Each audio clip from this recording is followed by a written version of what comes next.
구속 기소했습니다.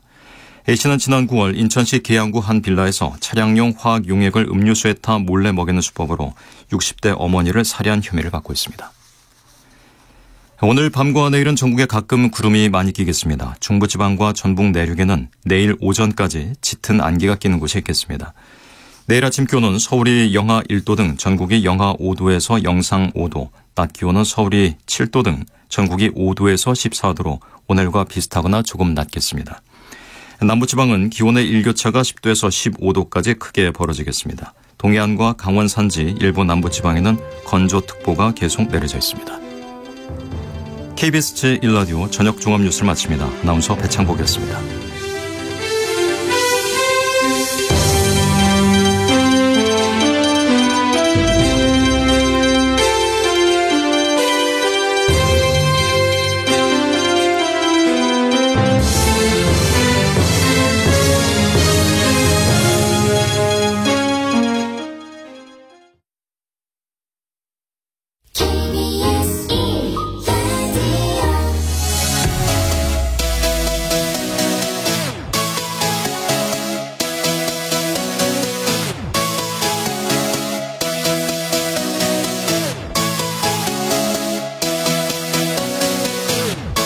KBS 열린 토론.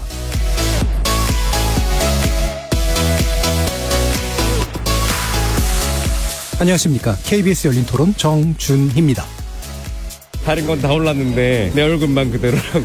지금 너무 올랐잖아요. 너무 사람들 입장에서도 희망이 없어 보이는 거지. 예전처럼 평생 직장 있는 것도 아니고 취업하기 힘들고 청년들의 눈동자에 힘이 없는 거지. 저도 개인 사업자인데 어려웠던 것 같아요. 원가는 올라가고 납품업체에서 깎아달라고 그러고. 내년도 아마 올해랑 비슷하지 않을까요? 더 나빠질 수도 있을 것 같아요. 지금도 이미 더 나빠서 사실은 개인적인 바람은 더 안 나빠지길 바람이죠. 네. 금리가 지금 한 배 정도 올랐잖아. 그러니까 기존적으로 지출이 금융 부분에서만 배가 늘어나니까 엄청나게 힘든 거죠. 부동산 가격 내려가는데 공시지가는 역으로 올린단 말이에요. 이게 그러니까 상식에 맞지 않는 행정이 엄청 많은 거야. 내년에는 잘 되기를 바라지만은 그렇게 희망적이진 않다. 안개 속인 것 같아요. 우리 경제에 관련된 시민들의 목소리 들어보셨는데요. 한국은행이 지난달 기준금리를 0.25%포인트 올리면서 올해 마지막 기준금리는 3.25%가 되었습니다. 그런데 우리보다 0.75%포인트 높은 미국이 또다시 금리 인상을 시사하고 있어서 미국뿐 아니라 우리나라 주가도 출렁이고 있는 상황인데요. 자금시장 경색과 물가의 고공행진 속에서 한국은행의 고민도 깊어지고 있는 상황입니다. 고금리, 고물가, 저성장이 예고되는 2023년, 우리 경제는 어떤 모습이고 어떻게 대처해 가야 될지 세 분의 전문가와 함께 전망해 보겠습니다. KBS 열린 토론 지금부터 시작합니다.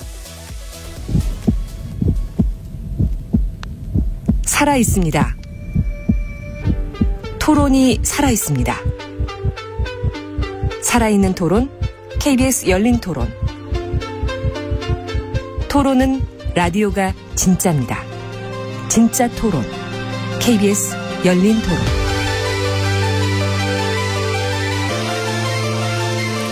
오늘 토론 함께해 주실 세 분의 경제 전문가 소개해드리겠습니다.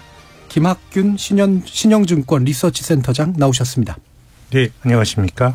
박연미 경제평론가 자리해 주셨습니다. 네, 안녕하세요. 차영주 YG경제연구소장 나오셨습니다. 예, 안녕하십니까. 자, 열린 토론 문자로 참여해 주실 분은 샵 9730으로 의견 남겨주시면 됩니다. 단문은 50원, 장문은 100원에 정보 이용료가 붙습니다. KBS 모바일 콩과 유튜브를 통해서 무료로 참여하실 수 있고요. 모바일 콩을 통해서는 보이는 라디오로도 만나실 수 있습니다. 자, 올해 경제를 이제 한번 결산하고 내년을 전망하는 그런 시간이 될 텐데, 별로 어려운 상황이다. 상당히 어려운 상황이다라고 하는 건 아까 시민들의 목소리로도 아마 입증이 되고 있는 것 같습니다. 세 분의 경제 전문가께서는 올해 이번 경제 상황 어떤 점에 좀 눈여겨보고 계시는지 한번 먼저 간단히 말씀 들어보고 시작해보죠. 김학균 센터장님. 네. 올해 주가도 많이 떨어졌고, 우리가 그 경기도 둔화되는 모습을 보고 있는데, 근데 주가와 경기는 왔다 갔다 하는 겁니다. 네. 약세장도 있고, 경기는 늘 하강하는 사이클이 있는데, 올해 좀 독특했던 것은 고물가, 고금리. 우리가 지난 한 10여 년 동안은 인플레이션 걱정 없이 살았고요. 오히려 많은 한국을 비롯한 많은 좀 이제 성숙한 자본주의 국가들이 디플레이션 리스크가 있는 게 아닌가 생각을 했었는데 작년부터 물가가 가파르게 오르면서 뭐 한 글로벌 전체적으로는 40여 년 만에 경험한 인플레이션을 경험을 했고요. 금리는 역사적으로 보면 지금 금리가 아주 유독 높은 수준은 아닙니다. 네. 다만 우리가 얼마 전까지 사상 초유의 저금리 세상을 살다가 금리가 가파르게 올라가다 보니까 아무래도 올해는 높은 인플레이션과 높은 금리 이것이 한국을 비롯한 글로벌 경제를 특징 짓는 현상인 것 같습니다. 예. 기본적으로 금리 그리고 물가 이 부분에 대한 이야기를 해 주셨는데요. 아마 과거에 경험해 보지 못한 그런 정도 수준까지가 될 거라서 이제 좀 더 우려가 된다. 자, 박영민 평론가님. 지금 센터장님 말씀해 주신 것처럼 여러 가지 거시경제 상황 자체가 많이 달라졌기 때문에 우리가 그동안 상식이나 합리라고 믿고 있었던 게 상당히 많이 붕괴된 한 해였던 것 같아요. 저는 개인적으로 올해를 키워드로 정리한다면 붕괴라는 단어가 가장 먼저 떠오르는데 권위의 붕괴가 하나 있었죠. 파월 의장, 세계 경제 대통령이라고 하는 파월 의장의 말도 그때그때 달랐습니다. 8월에는 갑자기 매파가 됐다가 11월에는 또 약간 속도 조절을 할 것 같이 얘기를 하다가 그때그때 달라요. 이런 상황이 너무나 많이 펼쳐졌고 상식의 붕괴도 있었죠. 증시에서는 좋은 게 좋게 받아들여지지 않았습니다. 지표가 좋으면 좋아서 나쁘겠구나. 그래서 또 장이 폭락하기도 했고요. 합리의 붕괴도 있었죠. 우리가 그동안 아주 오랫동안 전 세계 경제를 떠받치고 있었던 원칙이 하나 있는데 신흥국은 만들고 선진국은 소비한다. 이 규칙이 깨지면서 가뜩이나 여러 가지로 어려운 상황 속에서 물가가 더 오르는 상황이 펼쳐지기도 했고 앞서 잠깐 언급하신 것처럼 긴 저금리 시대의 붕괴. 이제 앞으로 한동안은 금리가 상당히 높겠구나. 이게 고원 형태의 금리라고도 하는데 첨탑처럼 뾰족하지 않고 올라간 상태로 내년에 한동안 머물겠구나. 이 모든 걸 대변하는 단어가 저는 붕괴 이렇게 정리를 했습니다. 예, 붕괴. 그 안정성이 이제 망가진 상태. 권위까지도 붕괴했다고 보셨는데요. 차영주 소장님 어떤 부분 또 얘기해 주셨어요? 일단은 우리가 그동안에 좀 편한 시대를 좀 살고 있었었죠. 일단은 코로나라는 상황이 갑작스럽게 온 거죠. 그런 상황에서 글로벌 유동성이 이제 공급이 됐고, 일단은 생존의 문제였었죠. 전 세계 경제가. 그러다 보니까 이제 각국들이 돈을 굉장히 풀었죠. 저도 오랫동안 살았지만 세금은 내봤지 나라에서 돈 줘본 적이 처음인 것 같습니다. 코로나 국면에서. 그런 시대를 살고 있다가 이게 이제 어떻게 보면 코로나가 거의 끝나가면서 정상화 단계로 가는 상황이었다라고 저는 표현을 좀 드리고 싶어요. 다 예측을 했었던 상황인데 문제는 그 정상화 속도가 너무 빨랐다라는 거죠. 보통 우리가 이제 그 금리가 오른다라든지 물가가 올라간다라는 것은 그 자본주의 사회에서는 의당 있을 수 있는 일인데 역대 아마 처음일 것 같아요. 이렇게 수직으로 미국이 금리를 올리고 우리나라도 금리를 올리다 보니까 이게 그 똑같이 0%에서 4% 올라갈 때 이게 2년 3년 걸리는 거 하고 불과 6개월 사이에 이렇게 올라가는 거하고는 체감이 다르죠. 그러다 보니까 개인들도 대응할 시간이 없었고 기업들도 대응할 시간이 없었고 심지어 미국 주도로 금리가 올라가다 보니까 신흥국 각국 정부도 대응할 시간조차 없었다. 그러다 보니까 일단은 혼돈의 시대가 왔었고 여기에 이제 엎친 데 덮친 격으로 전쟁이 터지면서 공급망에 대한 불안감까지 더해졌다라고 보면 정말 올 한 해 돌이켜 보면 그 긴 시야를 보면 분명히 맞는 길을 가고 있는 건 맞는데 정상화로 가는 건 맞는데 이게 이제 굉장히 우리한테 정할 시간 안 줬다라는 측면에 있어서는 좀 당혹스럽다. 저는 그렇게 정리하고 있습니다. 아무래도 이제 속도가 굉장히 빨랐기 때문에 생긴 문제, 충격으로 이제 다가오는 측면들을 또 지적해 주셨는데요. 전반적으로 이제 결국은 금리하고 물가라고 하는 지표에서 이제 많은 부분들이 논의될 수 있을 것 같은데 금리를 올리는 이유는 물가가 너무 급하게 올라서이고 근데 물가는 아까 좀 전에 소장님도 말씀 주셨지만 여러 가지 예측하지 못했던 이유들이 또 겹쳐서 나타난 그런 현상인데 몇 가지 또 변수 얘기해 주셨는데요. 박영민 평론가님께서 이 부분 말씀 주시죠. 올해 물가가 왜 이렇게 상상하지 못하는 수준으로 올랐냐. 두 가지 이유가 가장 크다고 봤는데 아마 어른들이 그런 말씀 종종 하셨던 거 기억하실 거예요. 돈이 없지 물건이 없냐. 근데 올해는 돈은 있는데 물건이 없었습니다. 이게 살면서 거의 처음 겪어보는 그 정도의 물가 수준이었는데 미국을 기준으로 말씀드리면 코로나19 이후에 미국에 풀린 돈이 대략 1,500조 원. 그런데 이걸 대줘야 하는 물건의 공급은 그때그때 적시에 이루어지지 않았거든요. 올해 초로 상황을 잠깐 되짚어보면 공급망이 코로나19 와중으로 훼손됐던 그 공급망이 거의 복원되어 갈 즈음, 그러니까 기승전결이라면 결로 진입하려던 즈음에 전 세계 물가를 폭등시킨 원인이 하나 있었습니다. 예. 우크라이나 전쟁이 시작이 된 건데 이른바 워플레이션이 시작이 되면서 원자재 가격이 이상하게 폭등하기 시작하고 곡물이랑 석유 이게 올라버리니까 연쇄적으로 물가가 오르는데 답이 없는 상황이 벌어지고요. 그 와중에 각 체제가 이제 경쟁하기 시작하면서 이제는 싸게 들여오던 그 원자재를 굳이 내 친구, 나랑 친한 나라에서 비싸게 물류비 써가면서 들여와야 하는 시대가 됐죠. 그래서 공급망의 훼손, 더딘 회복, 너무 많이 풀려 있었던 돈, 그리고 전쟁, 그리고 국제 협업 체계의 붕괴 이런 것들이 맞물려서 현재의 물가 상황을 만들었다 보실 수 있을 텐데 아마 단적으로 우리가 체감적으로 느끼는 건 그걸 거예요. 현대차 계약했는데 나는 3월에 계약했는데 아직도 못 받았어. 이런 분들 많으실 텐데요. 최근에 국내 영업본부에서 이제 고객들한테 편지를 쓰더라고요. 고객님 계약하시고 차는 인도를 못 해드렸지만 내년에 받으셔야 되는데 차값은 그 사이에 400만 원 올랐습니다. 그러니까 세상에 이런 계약을 우리가 경험해 본 적이 없거든요. 보통은 못 팔아서 안달이었고 주기로 했는데 물건을 못 주면 그쪽에서 보통 배상을 하는데 이제는 우리가 줄 서서 돈 들고 기다리면서 웃돈을 주고 산다. 세상의 질서가 완전히 뒤바뀌는 그런 상황이 펼쳐지고 있습니다. 예. 물가에 대해서 여러 가지 요인들, 특히나 이제 공급, 물건이 부족해지는 이 기이한 현상에 대해서 얘기해 주셨는데 돈이 없지 물건이 없냐 하지만 좀 보통 물건 말고 딴 거 얘기하는 줄 알았습니다. 예. 그래서 위신이 안 서는 그런 상황들인데요. 네. 예. 자, 그럼 이 물가가 오르는 것을 막기 위해서 결국은 이제 금리를 인상하는 건데 원인이 이제 이렇다 보니까 금리 인상이 물가를 과연 제대로 잡을 수 있었느냐라는 그런 질문들이 나올 수밖에 없을 것 같아요. 김학규 센터장님 어떻게 보세요? 금리를 올리고 나면 기본적으로 금리를 올리는 거는 좀 덜 쓰라라고 하는 거거든요. 그래서 금리를 올린 이후에는 시차를 두고 대체로 경기가 나빠집니다. 어떻게 보면 수요를 희생하지 않고는 물가를 잡을 수가 없는 거죠. 그래서 중앙은행이 인플레이션이 심하다 보니 아주 공격적으로 금리를 올렸기 때문에 지금 우리나 미국이나 물가 상승률은 정점을 친 것 같습니다. 그렇게 보면 중앙은행의 공격적인 금리 인상이 어쨌든 뭐 여전히 우리가 익숙한 물가 수준보다는 굉장히 높습니다만은 물가가 올라가는 거를 어느 정도 막는 데는 영향을 준 것 같은데요. 근데 지금 박 평론가님 말씀하신 것처럼 만약에 인플레이션의 원인이 그러니까 인플레이션을 설명하는 요인은 경제학 교과서 크게 두 가지예요. 중앙은행이 돈을 많이 푸니까 물건 가격이 올라간다. 또 두 번째는 사람들이 과하게 쓰는 과잉 수요가 물가를 올린다. 많이 쓰면 물건 가격이 올라가겠죠. 만약에 이제 돈이 많이 풀리고 사람들이 많이 써서 물가가 올라간다 그러면 이건 중앙은행이 통제할 수 있습니다. 금리 올리는 건 돈을 안 푸는 거고요. 금리 올리는 거는 수요를 희생하는 겁니다.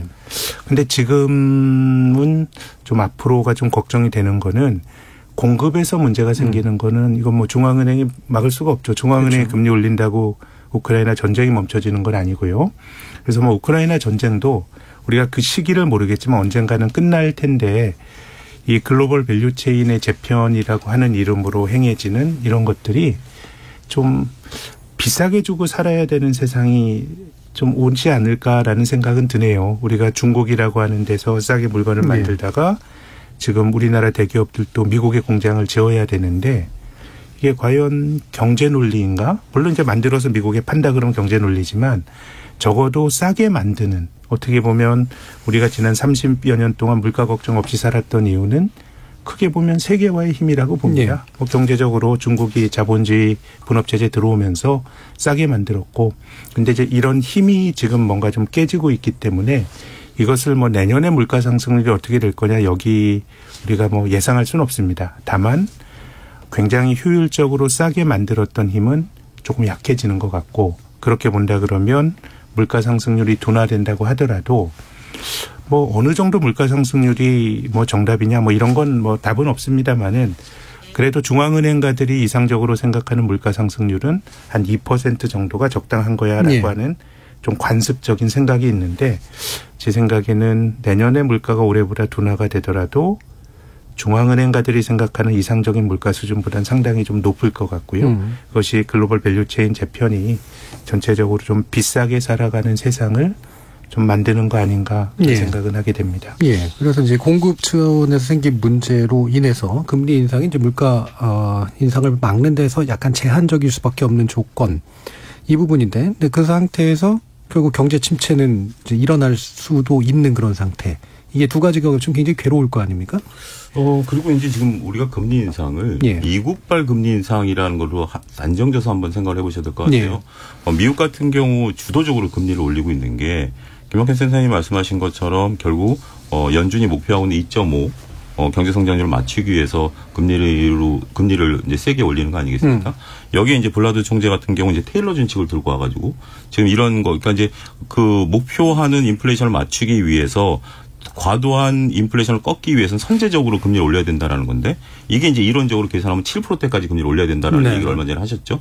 그러면서 이제 굉장히 시장에 자극을 줬는데 어쨌든 이건 하나의 이론이니까 그렇다 치더라도 미국이 현재 지금 미국 경기를 잡기 위해서 금리를 올리고 있어요. 문제는 이 불똥이 신흥국으로 튄다라는 거죠. 신흥국 입장에서 본다라면 미국이 금리를 올리면서 달러가 강해지고 신흥국 통화는 약세가 되고 이러다 보면 지금 신흥국 같은 경우 경제 개발에 있어서 가장 중요한 원자재 수입에 대한 물가가 올라가 버리는 거죠. 예. 여기에 대해서 유엔도 지금 올 가을에 세계 경제 전망 보고서를 내서 이런 얘기를 했어요. 미국이 1% 금리를 올리면 3년 뒤에 미국 같은 경우 0.5% GDP가 하락하지만 신흥국 같은 경우 0.8%가 하락한다는 겁니다. 그러면 도식적으로 미국이 3% 금리 올리면 38이 2.4%가 경제 성장량이 꺾인다라는 거죠. 네. 이게 지금 우리가 목도하고 있는 현실이다라는 것 말씀드릴 수가 있겠죠. 공급망도 말씀하시는 것이 우리가 이제 30년 동안 해왔던 것은 리카르도라는 경제학자가 주장했던 자유무역론이었죠. 네. 근데 이제 이게 서로 간에 올해 굉장히 많은 시위가 있었죠. 중국 요소수 갖고 흔들었고 인도네시아는 나는 치킨 갖고 흔들었고 뭐 이런 정도로 지금 이제 자원에 대한 어떤 그런 얘기들이 나오기 시작했다라는 자원의 무기화 이런 것들인데 여기 이런 것들이 전반적으로 봤으면 우리나라 같은 경우도 지금 상당히 부장이 나타날 수 있죠. 우리나라 같은 경우도 한국은행 보고서에 따르면 그러니까 25bp 0.25%포인트 올리면 가계 가처분 소득이 6조가 줄어든답니다. 예. 그렇게 된다라면 경기 둔화가 올 수밖에 없는 건데 한쪽에서는 지금 뭐 우리가 아직은 1,300원대라 하더라도 달러 대비해서 지금 환율이 상당히 좀 불안정하다 보니까 수입 물가는 올라오고 있는 상황이고 이러다 보니까 금리는 올라가고 금리도 올라가면서 경기 둔화가 오고 물가까지 올라가는 소위 말하는 스태그플레이션에 대한 우려감까지 자아내면서 이렇게 된다면 그 경제에 있어서 가장 중요한 것은 심리도 작용을 하거든요. 내년도 경기 둔화가 올 것이라고 보면 누가 지갑을 열겠습니까? 그러면 선제적으로 지갑이 닫혀지고 이게 결국 우리가 원치 않았던 방향으로 갈 수도 있다라는 것이 지금 굉장히 기로점에 서 있다. 이렇게 말씀드릴 수 있겠죠. 스태그플레이션의 어떤 고통과 함께 이제 또 경기가 더 실제 기대되던 것 이상으로 더 침체하는 그런 상황까지도 맞물릴 수 있는 그런 위험 경고해 주셨는데요. 그러면 이제 한국 상황에 맞춰서 이 금리 문제하고 물가 문제를 좀 더 구체적으로 한번 짚어보도록 하죠. 지금 이제 우리나라의 11월 물가 상승률이 5%인데 아까 이제 잠시 센터장님 말씀 주시긴 했지만 전반적으로 물가는 어느 정도 고점에 다다른 것 같긴 하다. 이런 평가를 주셨는데 마찬가지로 보시나요, 박윤평? 네, 일단 수치상으로는 그런 것 같은데 문제는 그 경험적으로 볼 때 물가가 한 번 뜨겁게 올랐던 물가가 급하게 식진 않거든요. 네. 구들장이 식는 것처럼 천천히 온도가 내려가는데 그러면 물론 5.7이던 물가가 5%로 내려왔다. 한 달 사이에 상승폭이 제법 줄었다. 여기에 의미가 있을 수 있고 올해 연간으로 보면 4월 이후에 1년 전 같은 달하고 비교한 물가 수준이 가장 적은 폭으로 올랐다. 여기에 의미를 부여할 수도 있는데 여전히 사람들이 느끼는 의식주 물가가 워낙 높은 상황이기 때문에 체감하는 고통은 상당히 높은 수준으로 한동안 유지가 될 것으로 보여요. 다만 이제 내년이 되면 올해 물가가 뭐 IMF 이후로 가장 높았다. 뭐 20몇 년 사이 가장 높았다 이런 이야기가 계속 나오니까 그냥 기술적으로 기저 효과로 인해서 통계상의 수치는 내년엔 아마 어김없이 내려가게 될 텐데 그것과 전혀 무관하게 사람들이 느끼는 옷값, 신발값, 외식비, 공과금 이런 것들은 상당히 높은 수준이어서 수치상으로 잦아들어도 내년에 소비 심리가 회복되는 데에는 상당한 시간이 걸릴 것으로 보입니다. 예, 아무래도 여러모로 이제 소비 심리 회복이 상당히 좀 어려운 거 아닌가라는 생각이 드는데, 그럼 또 금리 문제로 좀 가가지고요. 지금 이 물가하고 연결된 차원에서의 금리, 즉 다시 말하면 이제 돈을 저도 이제 요즘 정기예금으로 많이 옮기고 있는데. 그게 뭐 4%까지도 나오고 5%까지도 나오고 그럽니다만, 물론 정책적으로 이제 이 부분을 너무 몰리지 말자 이런 얘기도 하고 있습니다만, 결국은 이제 물가가 올라가는 만큼 아무리 금리가 높다고 하더라도 돈을 쥐고 있는 건 손해일 수밖에 없는 그런 측면도 있을 텐데, 빠져나갈 때도 사실 별로 좀 없을 거고요. 기본적으로 어느 정도 우리가 이제 이런 예금에 의해서 생기는 금리 효과, 그걸 통해서 돈을 맡겼을 때 나타나는 그런 어떤 기대, 이게 어느 정도 수준 정도라고 보시나요, 차 사장님? 제가 예. 죄송합니다. 예. 이게 이제 그런 거죠. 우리가 그 인플레이션과 그다음에 이제 금리를 봐야 되는데 2020년만 하더라도 우리가 이제 은행에 예금을 해서 3년 만기 적금을 탔을 때 이자라는 게 거의 없었죠. 정말 가족들 외식할 수 있는 정도에 밖에 안 됐죠. 근데 이제 물가는 뭐 2% 정도, 3% 정도 올라가다 보니까 은행에 돈을 놔둔다라는 것은 실질적으로 돈을 까먹고 있다라는 이론이 형성돼 있었고, 그러다 보니까 이제 대거 자산 시장으로 돈이 몰리기 시작했던 거죠. 미국의 통계도 마찬가지로 역사적으로 보여집니다. 2011년서부터 2019년까지 미국의 금리 수준이 경제 성장률을 따라가지 못했어요. 그러면서 나스닥 시장이 폭발하는 계기가 됐다라고 비유적으로 설명을 드릴 수 있겠습니다. 근데 지금 같은 경우는 앞서 우리가 이제 소비자 물가가 한 5% 정도 올랐는데 말씀하신 것처럼 예금 금리도 거의 그 정도 수준이에요. 오늘 좀 해프닝이 있었죠. 뭐 그 지역 농협이 10억을 팔려고 했는데 1,000억이 되고. 근데 그게 순식간에 몰릴 정도로 지금 이제 많은 분들이 관심이 있다라는 거 아니겠습니까? 그럴 정도라면 지금은 물가 상승률과 예금 금리가 거의 일치하는 수준이에요. 그렇기 때문에 인플레이션을 감안하더라도 내가 손해 보는 단계는 아니다라는 거죠. 그렇기 때문에 지금은 소위 말해서 투자처가 여러 가지가 있는 겁니다. 2020년만 하더라도 은행에 돈을 놔두고 있으면 그냥 앉아서 내 돈이 녹아내려간다는 개념이었지만 지금 은행 보관하고 있으면 나중에 경기가 좋을 때 그 돈을 빼서 내가 쓸 수 있는 하나의 기회비용 역할도 할 수 있는 거거든요. 그런 부분들을 보면 지금은 일단은 뭐 적극적으로 노력하신다면 5%대 그 5%대, 7%대까지 갈 수 있는 부분들이기 때문에 실질 금리 측면에 있어서 보면 매력도는 좀 생겼다. 이렇게 말씀드릴 수 있습니다. 어쨌든 그러면 돈을 잡아두고 예금에 이제 부여되는 그런 이자를 가지고 뭔가 좀 기대하면서 좀 다음의 기회를 좀 더 보는 이런 상태가 합리적인 판단일 수밖에 없는 그런 건데, 그 얘기는 결국은 다른 투자처들은 굉장히 돈이 마른다라는 얘기 아니겠습니까? 예. 김학규 세대. 네. 일단 뭐 사실 주식은 금리도 금리지만 이 주가 자체가 좀 중요한 것 같아요. 놀랍게도 우리는 싸게 사서 비싸게 파는 게 일반적인 투자에서 이기는 길인데 주식시장으로 자금을 끌어모으는 거는 주가 그 자체인 것 같아요. 올라갈 때 많이 들어오고, 우리가 이 벼락거지라는 얘기도 있지 않았습니까? 작년에는. 그래서 찰스 킨들버그라고 하는 경제사학자가 이런 얘기했는데, 내 친구가 돈을 버는 걸 지켜보는 것보다 내 분별력을 더 흐리게 하는 건 없다. 이제 올라가면 상대적 박탈감이나 이런 투자 붐이 생기는 거고.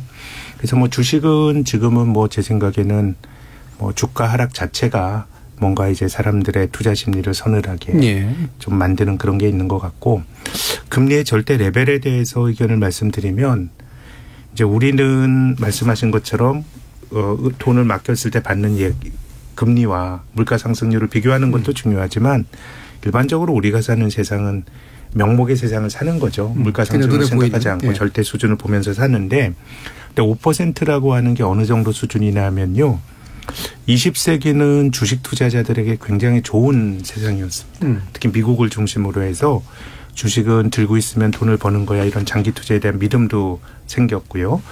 근데 1899년 말에 미국 증시를 대표하는 다우 지수가 65포인트였습니다.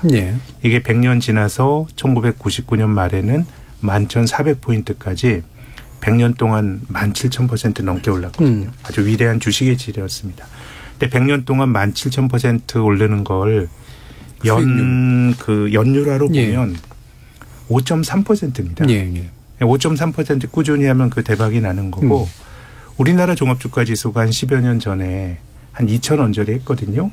그럼 지금 한 2,400원짜리니까 10년 동안 연율화 수익률이 2%가 안 됩니다. 예. 물론 이제 미래는 알 수가 없죠. 또 주가는 지금처럼 많이 떨어지면 또 한편으로 기회가 있는 거긴 한데 이 5%의 절대금리라고 하는 것은 뭐 그 자체로 제 생각에는 흡입력이 있는 것 같고 돈이 그쪽으로 가는 거는 제 생각에는 지극히 어떻게 보면 돈이 합리성을 쫓아서 가는 것 같은데 물론 이제 이 금리가 천년 만년 5% 되지 않겠죠. 우리나라 경제 성장률이 물가 상승률 빼고 한 2%인데 5% 이자를 주고 살아가는 거는 이거는 이제 지속 가능하지 않기 때문에 그래서 뭐 지금 금리가 높아진 이 시기에 사람들이 이 확정 이자부 상품으로 돈이 몰리는 거는 좀 뭐 합리적인 반응으로 볼 수 있을 것 같습니다. 그러면 저 짧게만 더. 그러니까 이게 이제 그러니까 합리적으로 당연히 이제 그럼 돈을 은행에 집어넣을 수밖에 없는 조건이라 전반적으로 이제 자금이 많이 돌지 못하는 상황들이 만들어지긴 할 텐데 여기에 이제 이른바 PF라든가 이런 데 계속해서 지금 영향을 받는 건 이 금리 수준만의 문제는 아닐 거 아닙니까? 제 생각에는 일단은 PF가 되면 부동산 PF인데 이 부동산 사업이라고 하는 거는 자기 돈으로 하는 게 아니고요. 기본적으로 부채를 많이 지고 레버리지가 높은 비즈니스이기 때문에 일단 금리가 올라가게 되면 즉각적으로 타격을 받을 수밖에 없는 것이고요. 다만 저는 모든 자산 가격이 다 사이클이 있다고 봅니다. 뭐 지금 주식시장이 어렵지만 천년 만년 어렵지는 않을 거고요. 근데 지난 10여 년 동안 여러 가지 과잉이 있었지만 뭐 주식도 3,300까지 뭐 가긴 했습니다마는 뭐 10년 횡보하다가 2020년에 올랐으니까 뭐 그 자체가 뭐 그렇게 과잉이라고 말하기는 힘든데 제 생각에 부동산은 조금 돈의 흐름으로만 보면 그 비즈니스를 하는 사람들도 저는 무리해서 한 측면이 분명히 있다고 생각합니다. 기대수익을 굉장히 높게 잡고 근데 지금 이자율도 높아지고 또 집을 건축을 하는데 사용되는 원자재도 높아지고 하니까 이게 도저히 사업성을 못 맞추는 그런 사업장들이 많이 나오고 있는 것 같습니다. 그래서 뭐 그 행위를 한 사람들에 대해서도 저는 뭐 책임을 물어야 된다고 봅니다. 그러니까 상당히 위험한 방식으로 그 자체가 위험한 비즈니스입니다. 그럼 그 돈을 벌었잖아요. 그러면 사실 모든 것이 수익률과 위험이 거의 비례한다고 보면 그렇게 법만큼 지금 또 어려운 시기가 온 거니까요. 뭐 이런 부분을 사회적으로 어떻게 지원해 줘야 되냐 뭐 이런 이야기들인데 제 생각에는 기본적으로는 판을 벌린 사람들이 책임을 지는 게 맞다고 봅니다. 질 수밖에 없는 위험에 해당한다. 단기적으로 보면 저희가 이제 그 저는 이제 주식 쪽에서 보면 이론 가격을 계산할 때 현금 흐름으로 이제 계산하는 방식이 있거든요. 근데 이제 단기적으로 지금 이제 저도 김학현 센터장님 말씀에 동의하는 게 5%를 영원히 지속하지는 않겠지만 최소한 이게 내년까지 간다라고 보면 우리가 그전에 작년에 계산했던 현금 흐름을 다시 계산해야 된다라는 거죠. 그러면 이론적인 주가 자체가 기업의 가치가 떨어질 수밖에 없는 거죠. 이자율은 올라가니까. 그리고 우리가 주식시장에서 하는 소위 말하는 요구 수익률이라는 개념으로 보면 주식시장에 뛰어드는 돈 같은 경우 부동산도 마찬가지고요.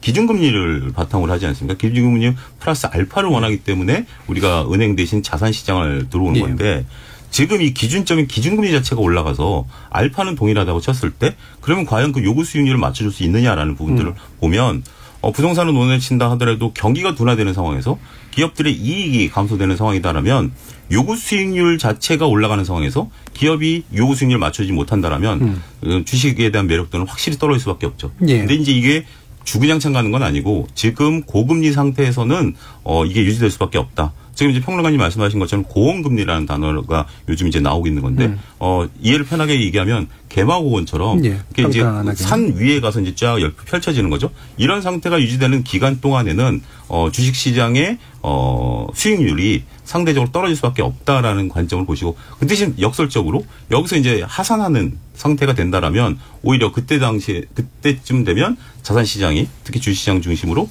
다시 한번 회복세를 나타낼 가능성이 있다는 거죠. 그래서 자산시장 관련된 이야기 좀 더 해볼 텐데요. 부동산 부분 박연미 평론가님. 네.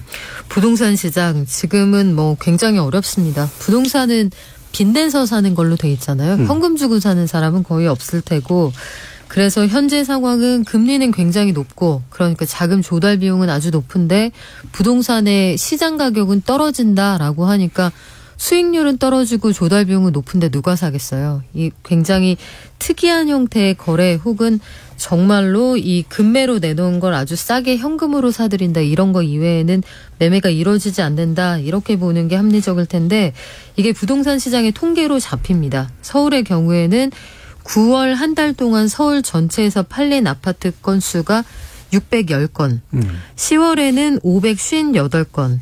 그런데 과거 사례에 비춰보면 세계 금융위기 당시나 그 부동산 시장이 직격탄을 맞았던 때에도 월간 서울에서 아파트 매매 건수가 1000건 미만으로 떨어진 건 사실 올해 들어서 나타나는 굉장히 독특한 현상이고 이걸 만약에 구별로 좀 나눠본다 하면 10월에 종로구 전체에서 팔린 아파트가 4채밖에 없습니다. 용산은 8채, 광진구 9채, 나머지 구에서도 뭐 2자리 살짝 넘어가는 그런 수준인데 이런 것들을 종합적으로 고려하면 부동산 시장 굉장히 어렵고요. 여기에는 여러 가지 이유가 있겠죠. 금리도 금리인데 단기간에 가격이 너무 폭등했다는 걸 우리가 금리가 올라가는 이제서야 이제 정신이 돌아오는 거예요. 시장이 너도나도 뛰어들 때 이 플레이어가 너무 늘어나니까 그 값의 값어치를 가지고 있지 않았던 부동산에 대한 재평가가 이루어지는 거고 그 와중에 이제 내년에도 대규모로 좀 들어갈 단지들이 좀 있거든요. 이런 상황을 종합해서 보면 내년에도 금리는 지금보다 더 올라갈 것이고 수요는 줄어들 테고 비용은 올라갈 테니 한동안 좀 어려울 것 같습니다. 2008년에도 금리 올라가고 전반적으로 경기가 굉장히 가라앉아서 5년 동안 부동산 시장이 하락하고 이후 8년 동안 다시 올랐거든요. 이 정도까지는 아니더라도 적어도 한 3년 어렵지 않을까 그 넉넉하게 예측을 해볼 수가 있습니다. 한 3년 정도 그 약간의 침체 국면을 좀 예상하셨는데요. 뭐 요 시기에 관련해서도 한번 의견 여쭙고 이 골이 얼마나 깊을 것이냐의 문제도 있을 거 아닙니까? 최영도 소장님. 뭐 예측하기 뭐 쉽지는 않은 시장인 것 같습니다. 근데 이제 뭐 긍정론과 부정론이 맞부딪히는데 올해 30만 가구가 공급이 됐고 내년엔 25만 가구가 공급이 됩니다. 그래서 내년엔 공급이 좀 줄어드니까 집값이 좀 안정화를 찾을 수 있지 않겠는가라고 보는 시각도 일부 있어요. 그렇지만 지금 현재 대구 경북 지역하고 경기 지역을 보면 미분양 아파트가 굉장히 많이 급증하고 있는 상황이거든요. 특히 뭐 대구 지역은 굉장히 심각할 정도로 늘어나고 있고 경기 지역도 마찬가지고 뭐 송도도 마찬가지고 이런 것들이 그러니까 지금 이제 이 가구가 공급이 되는데 공급되는 위치가 애매하다라는 거죠. 기존에 이제 서울 같은 경우 재개발 재건축을 많은 분들이 원하고 있지만 이게 지금 인허가가 쉽게 나오지 않고 있다 보니 서울 기준으로 봤을 때는 원거리에서 이게 나타나는 거죠. 일본 사례를 제가 이제 그 대학 과정에서 배울 때 보면 그 부동산 교수님이 그렇게 얘기를 하시더라고요. 그러니까 일본 기준으로 봤을 때 그걸 우리나라 도식하면 내가 택시를 타고 5만 원이 넘어가는 지역에서 산다라는 것은 이건 굉장히 어렵다. 자, 강남 기준으로 5만 원이면 동탄이고요.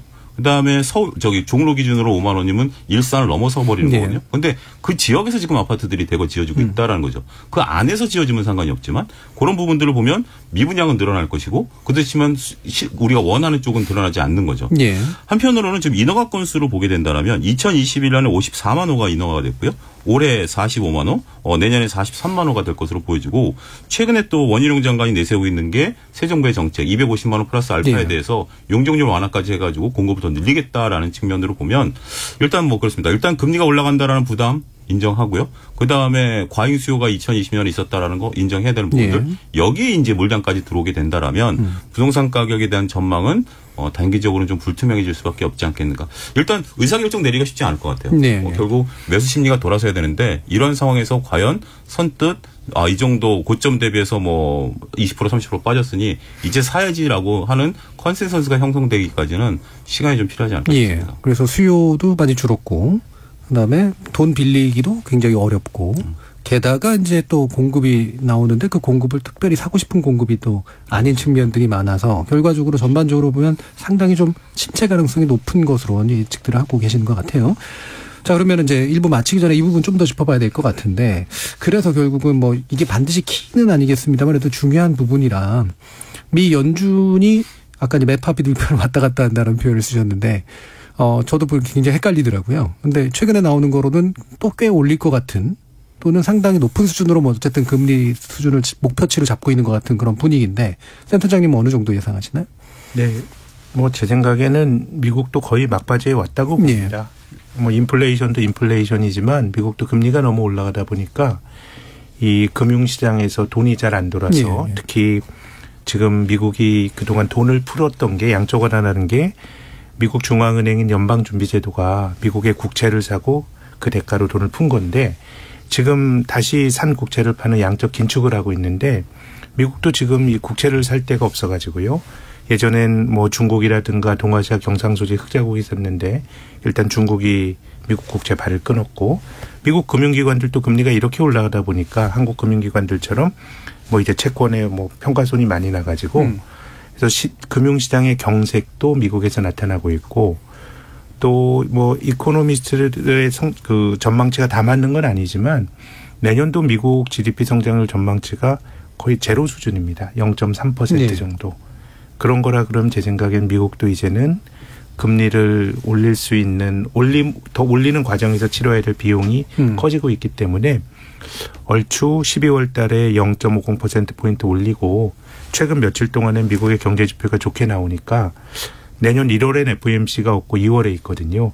2월에도 0.5%포인트 또 올리는 거 아니냐라는 그 우려가 대두가 되는데 제 생각에는 올해 0.5 내년엔 올리더라도 0.25%포인트의 페이스로 가지 않을까. 미국도 금리 올렸을 때 치러야 될 비용이 좀 커지는 그런 국면에 도달한 것 같습니다.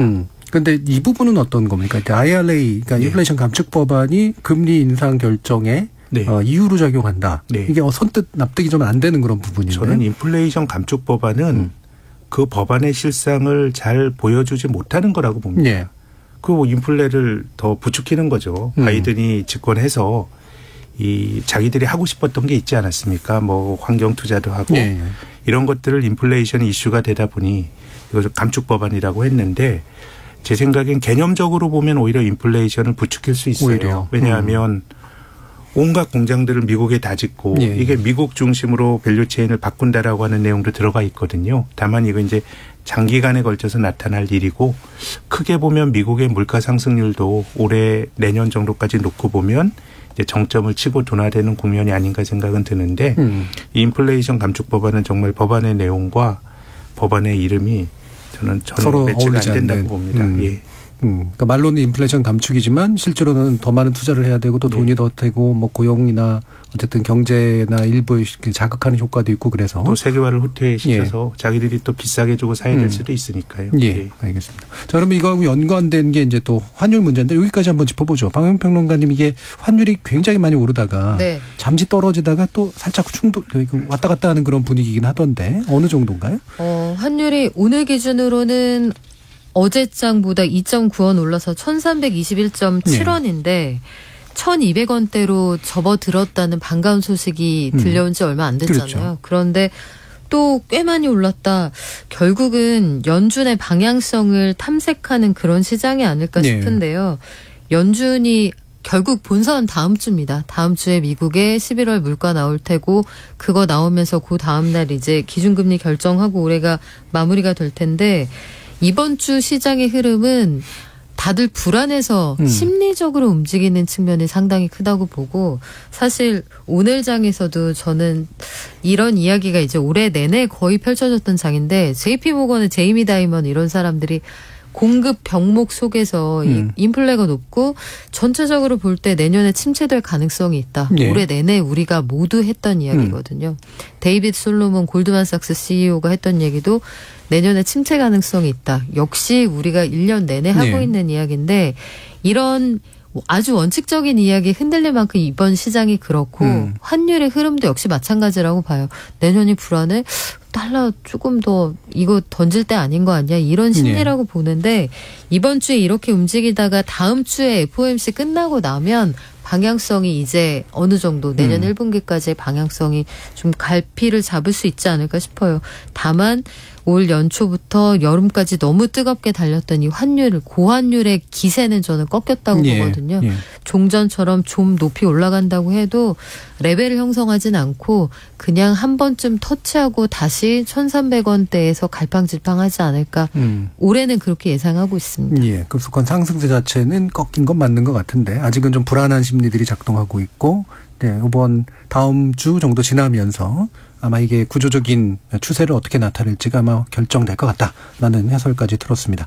자, 그럼 일부 논의를 통해서 이제 금리와 물가 문제를 중심으로 해서 세계 경제, 한국 경제의 현황들을 이제 짚어봤는데요. 또 이어지는 2부에서 내년 전망이 구체적으로 또 어떻게 될지 한번 이야기 나오는 어려운 시간이 준비되어 있습니다. 그 전에 청취자 문자 들어보고 가죠. 정의진 문자 캐스터. 네, 지금까지 여러분이 보내주신 문자들 소개합니다. 9982님. 내년에도 경제가 좋을 것 같은 전망은 안 보이는데 정부의 대책이나 정책은 보이지 않으니 우리 서민들은 어떻게 해야 할지 막막합니다. 확고한 원칙을 가지고 대책을 보여주길 기대합니다. 2837님. 부동산 대출금리까지 너무 많이 올랐습니다. 허리띠를 졸라매도 빚이 줄어들지 않고 오히려 늘어나는 느낌입니다. 물가는 껑충 뛰고 내 월급은 개미 발걸음만큼 오르니 생활이 너무 팍팍합니다. 3989님. 금리가 오르면서 예금 금리도 오르는데 장기 금리보다 단기 금리가 높은 상황입니다. 쌈짓돈을 장기적으로 묶어둘 곳은 없고 짧은 기간 동안 계속 옮겨 다녀야 하는 상황이죠. 그래도 지금은 부동산이나 주식보다는 예금 쪽이 가장 안전한 것 같습니다. 5887님. 올해 초만 해도 주식 투자하지 않으면 바보로 취급받는 시절이 있었는데 지금은 주식 갖고 있던 사람들이 모두 땅을 치고 후회하고 있습니다. 이러다가 또 주식이나 가상화폐에 열광하는 시대가 올 수 있겠죠. 경제는 정말 예측 불가이고 시장 상황을 언제나 예의주시해야 할 것 같습니다. 4907님. 세계 경제의 기준이자 중심이 되는 미국 경제가 살아난다고 우리 경제가 바로 살아나지는 않을 것 같습니다. 미국은 미국대로 두고 우리는 우리 나름대로 물가 안정과 경제 연착륙을 위한 전략을 짜야 하지 않을까요? 네, KBS 열린 토론. 이 시간은 영상으로도 생중계하고 있습니다. 유튜브에 들어가셔서 KBS 일라디오 또는 KBS 열린 토론을 검색하시면 지금 바로 토론하는 모습 보실 수 있습니다. 방송을 듣고 계신 여러분이 시민 논객입니다. 계속해서 청취자 여러분들의 날카로운 시선과 의견 보내주세요. 지금까지 문자캐스터 정의진이었습니다. 토론이 세상을 바꿀 수는 없습니다. 하지만 토론 없이 바꿀 수 있는 세상은 어디에도 없습니다.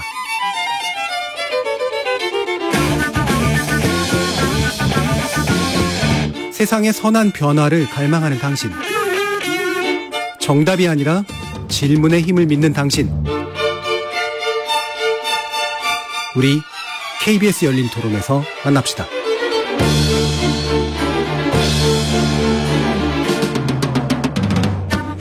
KBS 열린 토론 2023년 경제 전망 얘기 나눠보고 있는데요. 박연미 경제평론가, 차영주 YG경제연구소장, 김학균 신영증권 리서치센터장 이렇게 세 분의 경제 전문가와 함께하고 있습니다. 자, 아까 일부 말미에서 이제 환율 문제 잠시 다뤘었는데 약간 더 얘기할 부분이 있을 수도 있을 것 같아서요. 차영주 소장님은 왜 그러면 1,400원, 300원대로 갑자기 떨어졌나에 더 핵심 포인트가 있다라고 보시는 것 같다는 말씀 주셨는데 어떤 부분인가요? 예, 우리가 이제 굉장히 오랫동안 가을 내내 1,400원대의 고환율을 경험을 했었죠. 이런 고환율들이 물론 수출 기업들에게는 상당히 좋긴 했습니다만 우리가 오랫동안 이제 8개월 연속 무역 적자인데 무역 적자의 어떤 굉장히 큰 역할을 했다라는 거죠. 우리가 막대한 양의 원유를 수입해오는 부분들이 일단 가장 크기 때문에 이런 부분들의 피해를 좀 봤었던 부분들인데 저는 뭐 여러 가지 얘기가 뭐 10월부터 있긴 했었어요. 뭐 그런 얘기에 대해서는 그냥 의견일 뿐이지만 중간 선거 이후부터는 좀 환율이 꺾일 가능성이 있지 않겠는가. 네, 네. 미국의 경제 안정을 내세우는 바이든 대통령 입장에서 본다라면 킹달러를 유지할 수밖에 없는 어떤 그러한 정치적인 이유도 있지 않겠는가라는 부분들이 있었고 공교롭게도 일단 미국이 11월 초에 FOMC 금리 결정한 직후부터 환율이 꺾이기 시작했습니다. 그러니까 어떻게 보면 선거 일주일 전부터 미리 시장은 반영했다라는 거죠. 속도가 굉장히 가팔랐죠. 한 달 사이에 불과 1,300원 밑에까지 깨졌으니까 약 한 150원이 뚝 떨어져 버린 거죠. 그 사이에 어떤 일이 있었냐면 우리나라 한국은행 금통위가 25bp 금리 인상을 함으로써 지금 75bp 금리 격차가 더 벌어졌죠. 예. 금리 격차가 벌어졌고 11월 달에 나온 10월 무역 수지를 보니까 역시 굉장히 지금 무역 수지는 안 좋게 나와 있습니다. 그러면 우리 원화의 가치가 이렇게 강해질 만한 요소이냐라고 보면 지금 나온 10월 달의 상황을 보면 우리 원화 가치는 오히려 약하게 움직였어야 되는 거죠.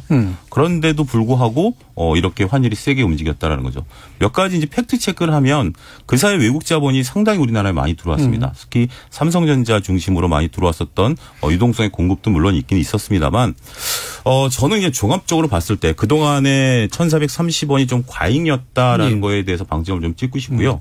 지금 증권사들이 내세우는 내년도 기업들의 리포트를 보면 환율 목표치를 각 기업들이 1,330원 수준에서 잡는 걸로 지금 파악이 되고 있어요. 원래 올해 같은 경우 기업들이 이렇게 전쟁이라든지 이런 거 없었을 때는 1,200원대 후반 정도 잡았었거든요. 근데 이제 각 기업들이 내년도 환율 정책을 1,330원 정도에 잡는다라면 이제는 제자리 정도 온 게 아니겠는가. 그러니까 조금 과잉으로 벗어났던 부분들이 이 상태에서 움직일 가능성. 근데 많은 또 환 하시는 분들이 1,200원대로 내려올 거에 대한 의견은 그렇게 많지는 않아요. 잠깐 내려올 정도다라고 본다라면 이 정도 선에서 우리가 전반적으로 내년도 우리나라 기업들의 이익이라든지 경제 전망을 하는 게 합리적이지 않을까 저는 그렇게 말씀드리고 싶습니다. 네, 그러니까 환율 자체를 고환율이 될 수밖에 없는 요소들은 여기저기 많은데 떨어졌던 이유는 애초에 1,400원대가 좀 과잉한 그런 측면이었기 때문이다라고 이제 판단을 하시는데 혹시 김 센터장님 이 부분 말씀 있으실까요?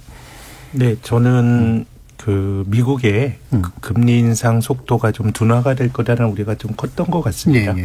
지금 이제 원달러 환율이 올라간 요인이 여러 가지 있겠지만 미국은 금리를 올릴 형편이 되고 우리나라만 하더라도 이제 금리를 올렸을 때 치러야 될 부작용이 굉장히 크고 일본은 아예 금리를 올릴 엄두도 못 내죠. 정부 부채, 민간 부채가 너무 많기 때문에 그래서 이제 미국이 생각보다 강하게 금리를 올릴 거다라고 하는 것이 어떤 원화 가치를 약하게 만들었는데 이제 11월 달에 그 미국의 소비자 물가 지수 상승률이 좀 둔화가 되면서 좀 이제 금리 인상 속도가 둔화될 거다라는 우려가 전망이 원달러 환율의 안정으로 이어진 거 아닌가 생각합니다. 그래서 제 생각에는 또 미국이 다시 또 금리를 지금 시장의 기대치보다 더 빨리 올릴 거다, 더 많이 올릴 거라는 기대치가 또 형성이 되면 다시 또 달러가 강해지는 그런 모습이 나타나지 않을까 생각합니다. 예, 알겠습니다. 혹시 박 평론가님 뭐 더 추가를 하실 말씀 있으실까요? 글쎄요. 저는 다음 주가 본선이라 본선 딱 일주일 앞두고 예측을 하기가 참 맞습니다. 조심스럽기도 하고 다음 주에 이제 뚜껑이 열리면 그때 이게 헬게이트가 될 것인지 아니면 이제 서서히 봄이 저 먼 데서 올 것인지 좀 결판이 나겠죠. 네. 좀 더 조심스럽게 이제 보셨는데 이게 원래 본론은 아니었습니다만 이제 문득 든 궁금증이 하나 있는데요. 그 이른바 페트로달러라고 이제 불렀었던데 지금 이제 결국은 이제 그 기름을 결제할 수 있는 수단이 이제 미국의 달러의 힘인데 최근 중국하고 사우디 간에 이제 만남이 있었잖아요. 실제로 그 가능성이 꽤 좀 커져가고 있다고 보시나요? 저는 뭐 약간 부정적입니다. 시도는 있었죠. 특히 이제 중국 같은 경우 이 결제를 하기 위해서 그리고 이제 러시아도 자국 통화로 결제하는 부분에 대해서 예외가 있고 특히 이제 사우디 지금 왕세자분이 이제 미국과 굉장히 척을 지고 있는 상황이기 때문에 일견 가능성은 있어 보이긴 합니다. 하지만 이게 단순하게 지금과 같은 상황에서 유가만 이걸 결제한다 그래서 이게 과연 될 수 있는가라는 부분에 대해서는 더군다나 이러려면 몇 가지 전제 조건이 있죠. 단순한 결제가 아니라 위안화에 대한 그 글로벌적인 신뢰도가 높아져야 되는데 그 부분이 또 미약한 부분도 있죠. 그래서 저는 가능성이 그렇게 높다고 보지는 않습니다.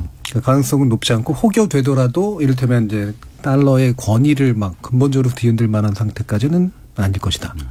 근데 저 세상이 우리가 70년대 이후로 달러를 그 원자재를 달러로 결제를 했는데 저는 지난 2월 달에 러시아가 우크라이나를 침공했을 때 전쟁도 좀 놀라운 일이었지만 이 미국이 러시아를 국제 결제망에서 빼버린 거는 더 놀라운 소식이었습니다. 러시아가 올해 중반에 국가 부도가 날지 안 날지 이런 얘기가 있었는데 러시아가 우리나라보다 외환 보유액이 더 크고요. 또 지금은 경제가 망가졌지만 상반기까지는 원자재 가격이 올라가지고 경상수지 때 사상 최대였거든요. 그럼 왜 국가 부도가 나냐? 돈을 지불할 방법이 없는 건데요. 지금 러시아가 가지고 있는 6천억 불의 외환 보유액이 모스크바에 있는 러시아 중앙은행 금고안에 있는 게 아니고요. 미국 금융시장에 투자되어 있습니다. 이자를 받기 위해서. 그래서 그런 것들을 만약에 차단해버리면 전 중국 입장에서 보면 개혁개방 이후에 중국이 정말 인민들이 핏빠지게 벌어놓은 외환보유액이 3조 달러인데 그걸 자기들이 컨트롤할 수가 없게 되는 것이죠. 그렇기 때문에 저는 뭐 차 소장님 말씀처럼 이것이 뭐 현실화될 거냐는 다른 차원의 문제인데 네. 중국이라든가 러시아라든가 이런 것들은 저는 자구책이라고 봐요. 네. 예, 그런 것들. 그래서 이제 어쨌든 과거에 좀 익숙지 않았던 저는 올 봄에 또 미국에서 나왔던 매우 흥미로운 뉴스가 그 러시아의 재벌들 올리가르의 그 자산을 미국에서 이제 푸틴 친구를 전범으로 다 동결이 돼 있는데 그걸 팔아서 우크라이나를 지원하자라고 하는 결의안이 하원에서 논의가 됐거든요. 뭐 당위적으로 보면 러시아가 나쁘니 그럴 수 있다고 치더라도 저는 자본주의가 지켜왔던 룰이 어찌 보면 소유권에 대한 부정이거든요. 미국에서. 우리가 스위스 은행가들이 검은 돈을 받더라도 그들을 도덕적으로 비난하더라도 또 그 세계가 주는 또 자본주의의 또 질서가 있는 것인데 그래서 뭔가 좀 그동안 우리가 익숙했던 패턴이나 룰들이 많이 깨지고 있는 거 아닌가 그런 생각은 듭니다. 예, 실제로 가능성 여부를 떠나서 이런 자국의 지불 능력을 어떻게든 확보하려고 하는 방식으로 지금 경제가 흘러갈 수밖에 없는 조건 이런 것들이 이제 아마 반영되고 있는 게 아닌가 이런 생각을 하시는 보네요. 자 그러면 그 내년 전망을 약간 더 이제 구체적으로 이제 들어가 볼 텐데 자 박유민 평론가님 네. 내년 경제 전망 어떻게 하세요? 내년에 그 사실은 뭔가를 전망할 때 나쁘거나 위험할 거다라고 얘기하는 게 굉장히 안전하거든요. 그러니까 위기라는 건 항상 히트 상품이기 때문에 나쁘다고 했다가 좋아지면 아무도 탓 안 하는데 좋아질 것 같다고 했다가 생각보다 나쁘면 굉장히 욕먹기 십상입니다만 그럼에도 불구하고 최근 들어서 그 위기의 강도에 대한 경고가 저는 좀 지나치다고 느껴지는 측면이 있어요. 그래서 일각에서는 뭐 2008년 세계 금융위기 당시 그때 이후와 같은 뭐 대침체 이런 이야기들을 하는 분들도 계시는데 그 미국에서도 항상 어두운 전망을 하시는 분들이 또 목소리가 커지고 있는 그런 와중이더라고요. 근데 두 가지 생각을 해봤습니다. 한 가지는 전체적으로 우리가 살아가는 데 들어가는 어떤 기본적인 코스트가 높아진 건 굉장히 고통스러운 일이지만 그렇다고 해서 이걸 금융위기 당시나 외환위기 당시처럼 전체적인 시스템 위기로 보거나 아니면 국가 경제의 존립을 흔드는 그런 상황까지 볼 수 있느냐 그렇게 보기는 어렵거든요. 그러니까 지금은 국민들이 굉장히 고단해진 건 사실이지만 금융기관이 그렇다고 부실을 지거나 또 아주 국소적인 단기자금 시장 이외에 코스트가 올라가는 거지 돈을 아예 갖다 쓰지 못하거나 그런 상황은 아니에요. 그래서 지금 제가 보기에는 내년에 성장률보다 물가가 높고 성장률이 거의 뭐 0%에서 1%대 각국이 이렇게 전망이 된다라면 침체가 맞죠. 침체가 맞지만 그럼에도 불구하고 이걸 좀 냉정하게 보자면 계속 봄만 있었던 나라에 갑자기 혹한이 찾아와서 내가 실질적으로 이 기온이 떨어진 것보다 훨씬 더 춥게 느끼는 거지 그렇게 대침체에 너무나 큰 경제의 붕괴 그렇게 갈 거냐 그렇게 보진 않고요. 다만 내년에는 우리가 허리띠 졸라매고 좀 고단하게 내년 한 해 보낼 거다. 근데 과거의 사례를 비춰보면 미국에서 금리를 올리거나 내림으로써 경기가 둔화되거나 과열되거나 그런 사이클은 항상 있었거든요. 그런데 나스닥이 과열됐던 99년 이후의 상황을 보면 금리를 올리는 시기는 통상적으로 짧고 금리를 인하하는 시기는 그거보다 길었습니다. 이런 상황에 비추어 볼 때 우리가 금융위기나 외환위기처럼 혹독한 시간을 그렇게까지 길게 보낼 거냐 거기에 대해서는 저는 좀 중립적이에요. 그래서 기본적으로 이제 좋은 조건일 리는 없는데 여러 가지 지표상 그러나 침체를 너무 과장하는 측면들이 좀 있다. 전에도 아마 비슷한 취지의 말씀을 주셨던 것 같은데 뭐 낙관론까지는 아니시겠습니다만 자 차영주 소장님 어떤 전망하시나요? 일단 뭐 제가 어느 정도 성장한다라고 할 수 있는 능력은 안 되고요. 어쨌든 뭐 각 그 글로벌 금융기관들이 얘기한 걸 보면 가장 긍정적으로 얘기한 게 메릴 린치가 내년도 우리가 2% 성장한다라고 보고요. 골드만삭스 같은 경우 한 1.4 정도. 노무라증권은 역성장한다라고 파이낸스 1% 정도 성장한다라고 좀 예측치가 나와 있습니다. 우리 한국은행도 공식적으로 1.7% 성장한다라고 얘기가 나왔죠. 이제 다행스러운 것은 내년에 이제 이게 저점을 찍고 2014년에 턴할 가능성에 대해서 오히려 방점을 찍고 있는 무게중심 구조로 쏠리는 것 같아요. 어차피 평론가님 말씀하신 것처럼 내년에 어려울 건 다 알고 있는데 그러면 이게 오래 갈 거냐라고 봤을 때는 2024년이면 터나지 않을까라는 시각들이 있는 거죠. 최근에 이제 골드만삭스 홍콩계에서 나온 우리 한국 보고서를 보면 2023년에 대해서는 굉장히 안 좋을 거다. 그렇지만 2024년에는 2.8%까지 경제가 성장할 것을 보면 오히려 주식을 사야 된다라는 그런 또 논리를 펼쳤어요. 어찌됐든. 그리고 이제 우리 한국은행도 2024년에는 2%대 성장률을 얘기하고 있지 않습니까? 어디에 이제 포커스가 맞춰지냐라는 거죠. 내년이 안 좋은 건 알지만 내후년이 나아진다라면 내년에는 좀 버틸만 할 수 있는 거죠.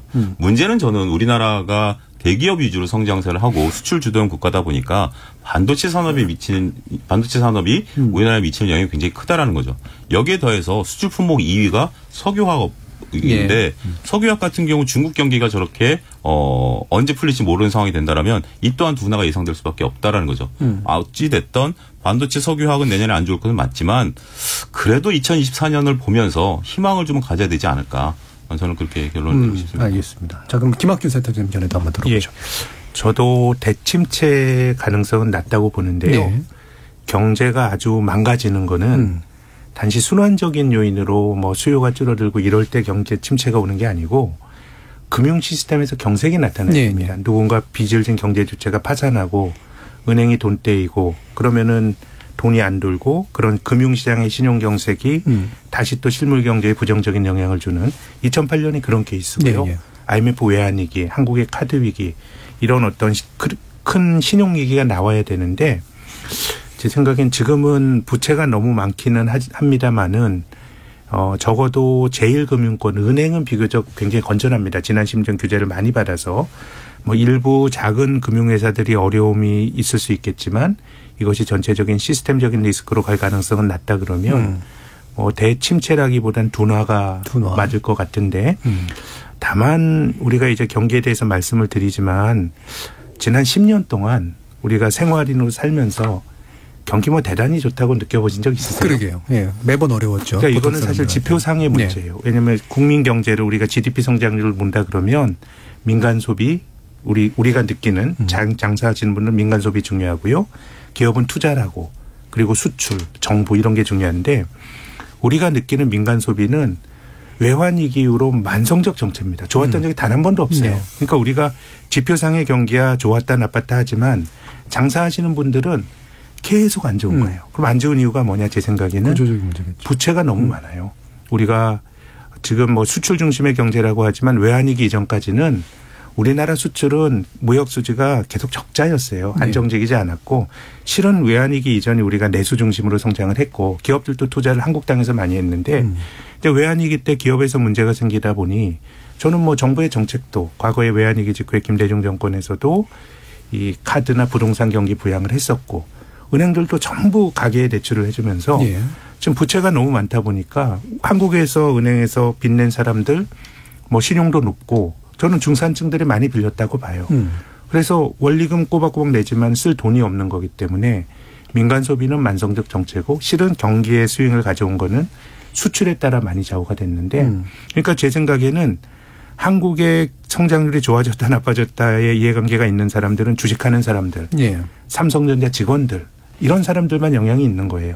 그렇게 본다 그러면 내년도도 결국은 성장률만 놓고 보면 수출이 중요할 것 같은데 과거에 우리 경제가 나빴다 회복이 되는 패턴이 늘 수출 중심으로 한국 경제에 문제가 있을 때 원달러는 많이 높아졌다가 그다음에는 수출이 좋아지면서 경제가 V장으로 리커버리가 됐는데 저는 이번에는 조금 그렇기가 어렵다고 보는 게 두 가지 이유인데요. 외환위기 직후 그리고 글로벌 금융위기 직후에 원달러 환율이 많이 높아졌는데 그때는 원화만 약했습니다. 근데 지금은 달러만 빼고 다른 통화가 다 약하다 보니까 지금 우리 수출이 10월 11월에 마이너스가 났는데 일본의 수출 증가율은 플러스 20%대예요. 그러니까 우리가 과거처럼 환율 효과를 잘 못 누린다는 게 첫 번째 요인이고 두 번째는 중국이 우리가 저는 뭐 중국으로부터 의존도를 좀 낮춰야 된다고 생각은 하지만 우리가 중국의 개혁개방 이후로 가장 큰 수혜를 본 나라가 한국입니다. 우리나라가 2000년부터 2021년까지 전체 무역수지 흑자가 7,900억 달러거든요. 근데 그중에서 중국에서 번 게 7,100억 달러입니다. 근데 지난 6개월 동안에 5번이 지금 적자인데 이게 중국의 경제 봉쇄 때문인지 아니면 우리 기업들의 경쟁력의 약화 때문인지 알긴 어렵습니다만은 중국인들이 가지고 있는 굉장히 좀 공격적인 내셔널리즘 이런 거 우리나라 사드 들어올 때 봤거든요. 그러면은 저는 중국과 관련된 교역은 우리가 여러 가지 글로벌 질서 재편 과정에서 저는 조금 리스크가 있다고 보기 때문에 전체적으로 보면 후년이 나아질 수 있을 것 같기는 한데 좋아지는 속도가 수출이 예전보다 더 예전처럼 그렇게 성장에 기여를 할까라 그러면 조금 다른 그림이 되지도 않을까 뭐 그런 좀 걱정은 됩니다. 침체 이후에 회복 사이클은 예상할 수 있으나 이제 그 회복하는 방식이 과거하고는 동일할 수가 없다는 말씀이죠. 만약에 내년에 한 1%대 성장한다 그러면 지금까지 성장률을 보면 잠재 성장률을 밑도는 성장이거든요. 근데 그 다음에 성장의 패턴이 V자가 아닌 적이 없었어요. V자는 올라가는 그림이었는데 그래서 저는 사실 내년보다는 후년의 회복의 경로가 어떻게 될지 그것이 아까 소장님 말씀하신 것처럼 2.8% 성장이라 그러면 꽤 좋은 성장이고 또 OECD가 전망한 것처럼 내년에 한 1.8 성장하고 후년에 1.9 성장은 그냥 잠재 성장 밑에 밋밋한 건데 뭐 우리가 후년까지 전망하기는 예상하기는 어렵습니다만은 그 경로가 수출을 매개로 해서 매우 궁금하긴 합니다. 예. 자, 이 부분 뭐 좀 더 짚어보면 좋긴 할 텐데 시간이 많이 남지는 않아서요. 나머지 문제들 가운데 우리 이제 중앙은행이 어떤 역할을 해야 되는가라는 부분을 좀 한번 얘기를 해보죠. 물론 중앙은행이 뭐 사실 물가 그리고 고용 문제를 제외하고 뭐 경제 정책까지 짜고 이러는 건 당연히 아닌데 어느 정도 현재 일어나는 경제 침체 부분에 대해서 좀 사이드 브레이크 같은 거 좀 걸어줘야 되는 거 아니냐 뭐 이런 식의 얘기를 하시는 분들도 있고 그래서 성장 쪽에 초점을 맞춰달라라고 간접적인 주문을 하는 그런 이야기들도 있는데 원론은 아니긴 합니다만 뭐 뭔가 한국은행이 움직일 여지나 필요가 있다고 보시는지 차영주 소장님. 일단은 근본적으로 움직일 수 없다라는 한계를 좀 말씀드려야죠. 이게 한국은행 법 자체를 한국은행법 1조 1항에 우리 물가를 도모한다라고 돼 있고 연준도 마찬가지예요. 연준 같은 경우 주식 투자 입장에서 보면 니네 금리 올리기 때문에 주가 빠진다고 아무리 얘기해도 파월이 꿈쩍 안 하는 것처럼 우리도 그렇고요. 또 이번에 한국은행 총재분이 그동안 이제 그 걸어오신 길들을 보면 물가 안정에 좀 방점 찍으시는 분이에요. 성장 쪽보다는. 그러다 보니까 항상 뭐 기업을 하던 뭐 투자를 하는 입장에서는 성장의 방점을 찍긴 하지만 한국은행의 시각은 여전히 물가 안정에 있다라는 것을 인정하고 저는 받아들여야 되지 않을까 싶습니다. 박영미 평론가. 네.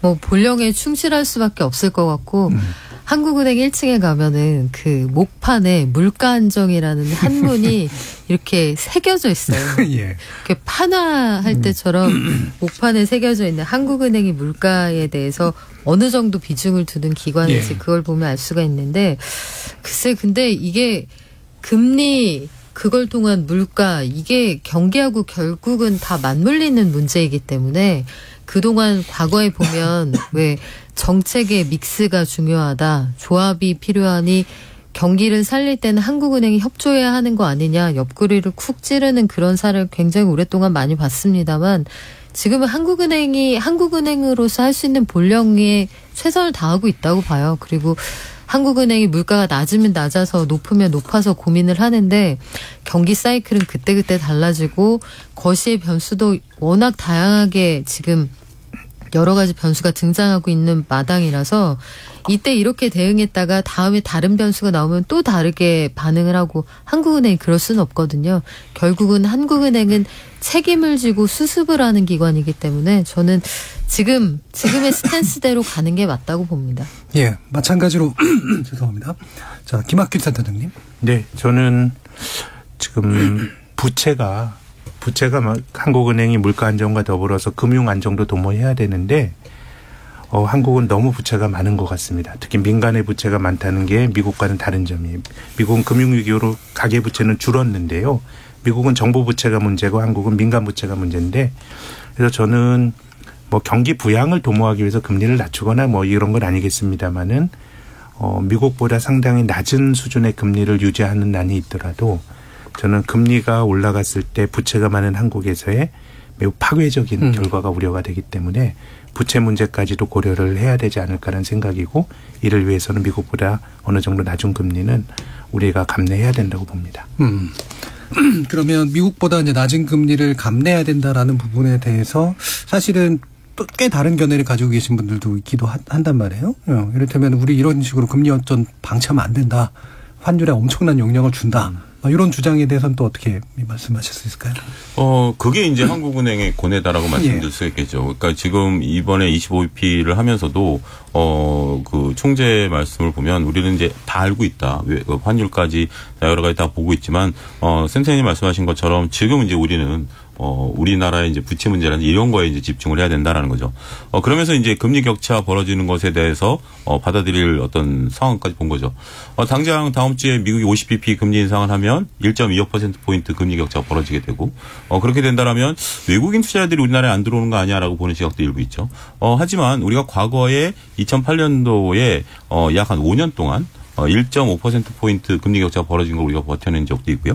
뭐, 글로벌 자금이라는 게 단순하게 금리만 보고 움직이는 건 아니죠. 금리만 보고 움직인다면 브라질로 가야 되고, 그럼 일본에 있는 자금은 빠져나가야 되는 건데, 그런 건 아니고, 펀드멘탈에 따라서 움직이고, 우리나라의 성장성이 돋보인다라면, 자금 머무른다라는 부분들을 보시면, 금리 격차가 벌어지는 거에 대해서, 더군다나 우리 체력이, 그렇게, 지금 뭐 수출이라든지 GDP 같은 경우도 뭐 글로벌 10위 국가이긴 하기 때문에 너무 과도한 우려를 할 필요는 없지 않겠는가 말씀드릴 수 있겠습니다. 박병관 의원님도.